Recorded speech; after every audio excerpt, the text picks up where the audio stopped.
ভারত ও বাংলাদেশের দুই প্রধানমন্ত্রী এক গুরুত্বপূর্ণ বৈঠকে মিলিত হয়ে উভয় দেশের স্বার্থ সংশ্লিষ্ট বিষয় নিয়ে আর এক দফা আলোচনা করলেন। এই আলোচনায় বঙ্গবন্ধুকে সহায়তা করলেন পররাষ্ট্র সচিব জনাব আব্দুস সামাদ আজাদ।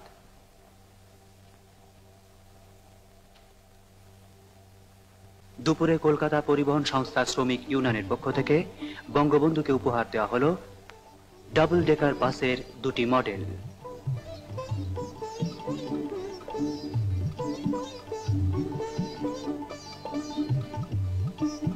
এরপর বাংলাদেশ সহায়ক সমিতির পক্ষ থেকে বঙ্গবন্ধুর হাতে সমর্পণ করা হলো 6 লক্ষ টাকার একটি চেক। সমিতি বাংলাদেশের জন্য 33টি অ্যাম্বুলেন্সও দান করলেন।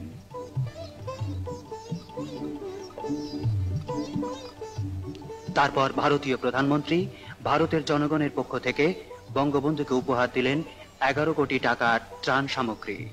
এর মধ্যে রয়েছে 53টি জিপ, 136টি অ্যাম্বুলেন্স ও প্রতিটিতে 200 ব্যাগ গুঁড়ো দুধ সহ 800টি ট্রাক।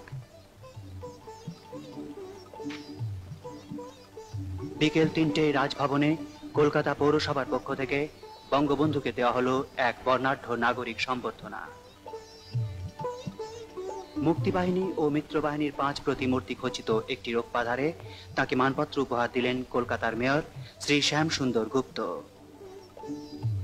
এখানে প্রদত্ত এক সংক্ষিপ্ত ভাষণে বঙ্গবন্ধু বাংলার মুক্তি সংগ্রামে সহায়তার জন্য কলকাতার নাগরিকদের আন্তরিক ধন্যবাদ জ্ঞাপন করলেন।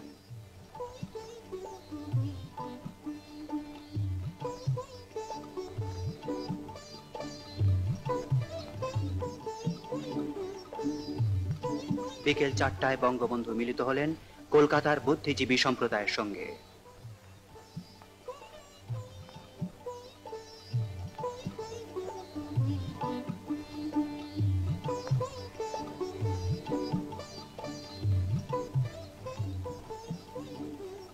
এরপর কলকাতা প্রেস ক্লাব সদস্যদের সঙ্গে তিনি মিলিত হলেন।